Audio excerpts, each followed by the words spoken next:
Leo tunashughulikia nyimbo 4 zaidi ambazo Waisraeli wangekuwa wakiimba wanaposafiri kwenda Yerusalemu kwa ajili ya sherehe zao 3 za kila mwaka: Pasaka, Pentekoste na Vibanda. Sasa safari ingekuwa ngumu sana kwa Waisraeli hawa, kwani walibeba mizigo yote ambayo wangekuwa nayo kwa safari. Lakini hapa katika Zaburi 123 ni wazi kabisa kwamba wasafiri wanaobeba kile tunachoweza kuita mizigo ya kihisia wanajielekeza Yerusalemu. Tunasoma hapa katika mstari wa 3, uturehemu e Bwana. Uturehemu, kwa maana tumeshachoshwa na dharau. Nafsi yetu imechoshwa na dhihaka ya wale walio na raha. Labda unaweza kuhusiana na aina hii ya mizigo ya kihisia, mizigo ya kiakili. Labda umekuwa na siku hizi umeshachoshwa na dharau. Neno hilo kwa njia linabeba wazo la kutoheshimu kutoka kwa watu wenye kiburi au watu waovu. Kwa hivyo mwandishi wa Zaburi anaandika hapa kuhusu dhihaka ya wale walio na raha. Neno hilo la dhihaka linamaanisha kudhihaki au kejeli. Unaona, watu ambao wanaonekana kufanikiwa duniani mara nyingi hawana chochote isipokuwa dhihaka na kejeli kwa wafuasi wa Mungu. Na Zaburi hii kwa uaminifu inamwambia Bwana, tumefikia kikomo cha kuvumilia. Vema, unafanyaje kama muumini kuendelea kusafiri na mzigo wa aina hiyo? Unajizuiaje kichwa chako na moyo wako usizame kwa kusema hivyo unapokutana na watu wenye chuki? Vema, kwanza kabisa ni suala la matarajio. Mstari wa kwanza unasema, kwako nainua macho yangu, wewe uliye juu ya kiti cha enzi mbinguni. Sasa kwa Mungu kuwa juu ya kiti cha enzi, vema, hiyo inazungumzia mamlaka yake kamili. Na kuwa mbinguni, vema, hiyo inarejelea Mungu kuwa na nguvu zisizo na kikomo kutekeleza mamlaka yake. Wapendwa, dharau na dhihaka dhidi yetu hazilingani na Mungu wetu. Kwa hiyo tuinue macho ya mioyo yetu na tumwamini. Yesu alitarajia kusulubiwa, sivyo? Kwa kweli aliwaambia wafuasi wake kutarajia chuki. Aliwakumbusha kwamba ulimwengu ulimchukia yeye muda mrefu kabla ya kuwachukia wao, Yohana 15 mstari wa 18. Pia tunaambiwa katika Timotheo wa pili sura ya 3 mstari wa 12 kwamba wale wanaomfuata Mungu watapata mateso.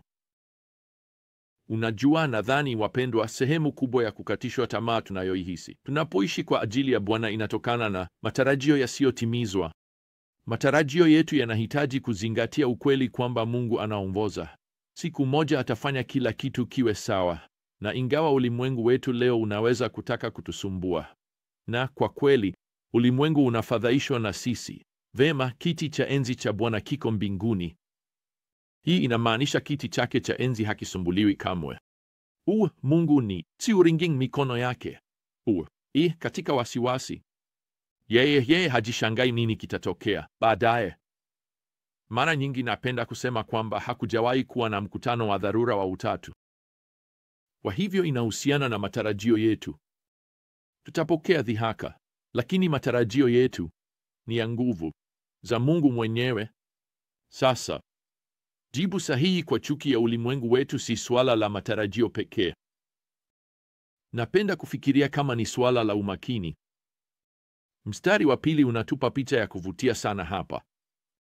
Mwandishi wa Zaburi anasema hapa, macho yetu yanamtazama Bwana Mungu wetu. Unajua, ningependekeza kwamba utumie muda mdogo kutazama habari na vipindi vya mazungumzo na kufuatilia mgogoro wa hivi karibuni au jambo la hivi karibuni ambalo limevutia umakini wa umma, ambao mara nyingi hubadilika, na tunapaswa kutumia muda zaidi kumtumikia Bwana, kuzungumza na Bwana, kumtazama Bwana. Kwa kweli wafanya watu wengine kumtazama Bwana tunapozungumza nao kumhusu. Sasa hapa katika Zaburi inayofuata, Zaburi 124 ambayo iliandikwa na Daudi. Hii itatokana na uzoefu wa kibinafsi wa Daudi wa ukombozi. Bado kwa njia hadi leo inaimbwa miongoni mwa jamii ya Kiyahudi wakati wa sikukuu ya Purimu. Na sikukuu hiyo inaadhimisha ukombozi wa Israeli wakati wa siku za Malkia Esta.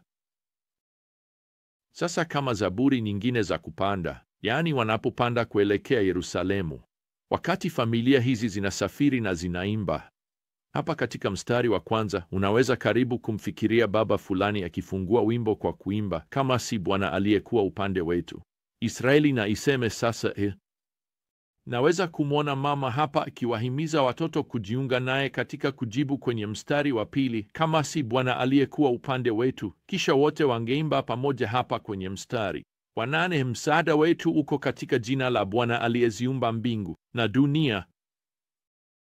Baada ya zaburi hii fupi tunafika Zaburi 125. Hii inaanza na tamko la imani lenye ujasiri. Wale wanaomtumaini Bwana ni kama mlima Sayuni ambao hauwezi kusogezwa, bali unadumu milele. Mwandishi wa Zaburi anatoa tamko lingine la imani hapa kwenye mstari wa pili. Kama milima inavyoizunguka Yerusalemu, ndivyo Bwana anavyowazunguka watu wake, tangu sasa na hata milele. Unaona, kama vile milima inavyounda uzio wa asili kuzunguka mji wa Yerusalemu, basi wanaimba, Bwana anawazunguka watu wake. Na hiyo ni kweli hadi leo.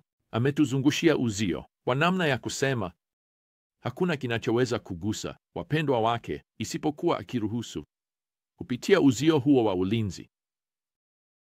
Sasa ninachopata cha kuvutia kuhusu haya matamko mawili ya imani ni kwamba yanaimbwa wakati wa dhuluma kubwa. Kwa kweli, mstari wa 3 unasema kwamba fimbo ya uovu haitakaa kwenye nchi iliyogawiwa kwa wenye haki. Fimbo ni rejeleo kwa wale walio kwenye kiti cha mamlaka katika nchi. Hapa mwandishi wa Zaburi anaomboleza kwamba mamlaka ya kifalme katika nchi ni ya uovu. Haionyeshi huruma kwa watu wa Mungu. Inanijia akilini kwamba ninazungumza na watu wengi leo katika nchi nyingine ambao wanadhulumiwa na kuteswa. Ninazungumza leo na watu wanaoishi katika nchi ambapo ni kosa kubadili dini na kuwa Mkristo. Na niwaambie, watu wa Mungu hawakaribishwi popote ambapo fimbo, yaani kifalme katika nchi, ni ya uovu. Hata hivyo, mwandishi wa Zaburi, yeye hatoi tamaa hapa. Yeye hayuko tayari kukata tamaa. Kwa kweli, anatoa kauli hizi kubwa za imani kwa sababu anakataa kutilia shaka ahadi za Mungu kwa watu wake. Anasema kwa ufanisi hapa katika mstari wa 5 kwamba Bwana atawaongoza kwenye hukumu wale wanaoelekea kwenye njia zao za upotovu. Kwa hivyo, hapa ndipo hoja ilipo, wapendwa. Majeshi yanayokalia uovu basi watakaa kwenye kiti chao cha nguvu kwa muda mfupi tu zaidi.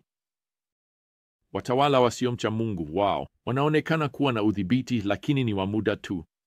Hakika Mungu ndiye, hata wakati huo, hata sasa ndiye anayeshikilia udhibiti. Anatumia hata hawa watawala waovu kuongoza meli ya historia ya binadamu kwenye bandari ya mpango na kusudi lake kuu. Kila kitu kiko chini ya udhibiti wa mkono wake mkuu. Kwa njia, fikiria ukweli kwamba Yerusalemu na milima inayozunguka mji huo bado ipo. Zimekuwepo kwa maelfu ya miaka na bado zinashuhudia ahadi za Mungu ambazo siku moja zitatimia kikamilifu. Lakini kwa sasa, umeona, hakuna ufalme wa Babeli huko. Huwezi kwenda kutembelea jumba la wafalme wa Ninawi, na hadi leo hujawahi kukutana na Mfilisti. Lakini unaweza kwenda Israeli leo. Unaweza kuona kile ambacho Mungu ameweka na kulinda. Kwa hiyo tunafanya nini kwa sasa tunapongojea Bwana arudi na kutawala mataifa kwa haki kamilifu kama manabii walivyotangaza? Basi Zaburi 126 inatuambia, inatumia methali kueleza hoja yake, na hapa ipo katika mstari wa 5: wale wapandao kwa machozi watavuna kwa shangwe. Yeye atokaye akilia akiwa na mbegu za kupanda atarudi nyumbani kwa shangwe. Tunaweza kulia leo juu ya ulimwengu wetu mbaya na unaopotea, lakini tuendelee kutupa mbegu za ukweli. Tuendelee kupanda mbegu za Injili ya Kristo, tukijua kwamba siku moja, unajua, machozi yote hayo yatageuka kuwa shangwe. Ninapofikiria Robert Murray Mchene, kila ninaposoma maandiko kama haya, Alihamasisha taifa la Scotland kwa uamsho katikati ya miaka ya 1800 akitumiwa na Bwana kwa njia ya ajabu yenye matunda. Alikuwa mchungaji kwa chini ya miaka 7 na alikufa akiwa na umri wa miaka 29. Miaka kadhaa baada ya kifo chake, mchungaji kijana alitembelea kanisa la Mcheyne. Alikutana na mlinzi mzee pale na kumuuliza kama angeweza kumwambia siri ya ushawishi wa ajabu wa Robert Mcheyne. Basi yule mtu alisema ndiyo mara moja na kumkaribisha mchungaji huyu kwenye ofisi ya zamani ya Mcheyne. Ilikuwa bado pale. Alimwambia akae kwenye kiti chake na akafanya hivyo. Kisha alimwelekeza mgeni kuweka kichwa chake mikononi na kuanza kulia. Alisema hiyo ndiyo ilikuwa siri ya huduma yenye matunda ya Robert Murray Mcheyne. Sikiliza, tunaweza kulia kuhusu uovu wa utamaduni wetu. Tunaweza kulia kuhusu wale walio katika nafasi za uongozi duniani kote ambao hawampendi Mungu. Lakini je, tunalia juu ya roho zao zilizopotea ambazo zinahitaji injili ya Kristo?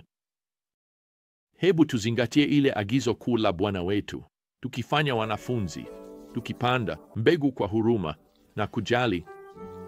Kumbuka siku inakuja ambapo matunda ya mavuno yatakusanywa na tutasherehekea mbele ya Bwana wetu kwa kuimba na kupiga kelele kwa furaha. Hadi wakati huo, neema ya Bwana Yesu Kristo na upendo wa Mungu na ushirika wa Roho Mtakatifu uwe nanyi nyote. Amina.